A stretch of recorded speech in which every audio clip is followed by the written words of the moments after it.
प्रधानमंत्री नरेंद्र मोदी ने मंगलवार को राष्ट्रपति के अभिभाषण का जवाब देते हुए विपक्ष पर निशाना साधते हुए कई मुद्दों पर अपनी बेबाक राय रखी।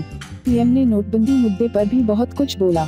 उन्होंने इस दौरान बताया कि आखिर नोटबंदी को नवंबर महीने में ही क्यों लागू किया गया, आखिर इसके पीछे मंशा क्या थी।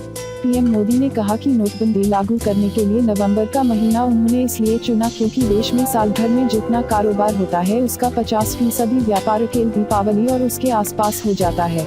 उसके बाद कारोबार कुछ दिनों के लिए ठंडा पड़ जाता है। ऐसे में नवंबर का महीना नोटबंदी के लिए सबसे उपयुक्त था। सब कुछ देख समझ कर सही हिसाब किताब किया गया। मोदी ने कहा कि नोटबंदी से देश को बहुत फायदा हुआ है।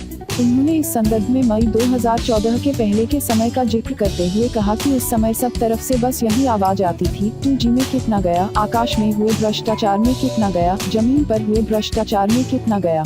आज आवाज आती है, मोदी जी कितना लाए। उदाहरण, प्रधानमंत्री नरेंद्र मोदी ने नोटबंदी के अपने फैसले को सही ठहराते हुए कहा कि स्वच्छ भारत की तरह ही देश की अर्थव्यवस्था को भी साफ सुथरा बनाने का यह एक बड़ा अभियान है जिसे सही समय पर शुरू किया गया है। मोदी ने संसद के दोनों सदनों में राष्ट्रपति के अभिभाषण पर लोकसभा में धन्यवाद प्रस्ताव पर हुई चर्चा का जवाब देते हुए कहा कि इस बात से कोई भी इनकार नहीं कर सकता कि देश में नकदी के प्रचलन के कारण काले धन की एक समानांतर अर्थव्यवस्था पनप चुकी थी। इसका कुचक्र ऐसा था कि संसाधनों की कमी न होने के बावजूद गरीबों को उनका हक नहीं मिल रहा था। आर्थिक संपन्नता का फायदा चंद लोग उठा रहे थे, वहीं गरीबों का हक छीन रहे थे। उन्होंने कहा कि काला धन देश के साथ ही विदेशों में भी जमा हो रहा था। इस चलन को कहीं तो बंद करना था, किसी को तो आगे आना था, इसलिए उन्होंने इसकी पहल की। प्रधानमंत्री ने नोटबंदी के समय को लेकर विपक्ष के आरोपों पर कहा कि नोटबंदी बिना सोचे समझे लिया गया निर्णय नहीं था। यह तभी लाई गई जब अर्थव्यवस्था दुरुस्त थी और उन्हें यह पता था कि यह नोटबंदी के प्रभाव को झेल जाएगी। उन्होंने कहा कि यदि अर्थव्यवस्था कमजोर होती तो वह यह कदम नहीं उठाते।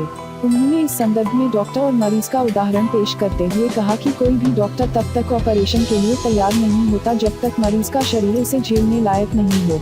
उन्होंने इस पर विपक्षी सदस्यों की टिप्पणी पर कहा, मैं कोई भी काम हड़बड़ी में नहीं करता। इस बात को समझने के लिए आपको मोदी का अध्ययन करना पड़ेगा। फिलहाल आज के लिए बस इतना ही। अगर आपको यह वीडियो पसंद आया हो तो उस पर लाइक का बटन जरूर दबाएं और इस वीडियो को ज़्यादा से ज़्यादा शेयर करें और इस चैनल को सब्सक्राइब करना ना भूलें। शुक्रिया।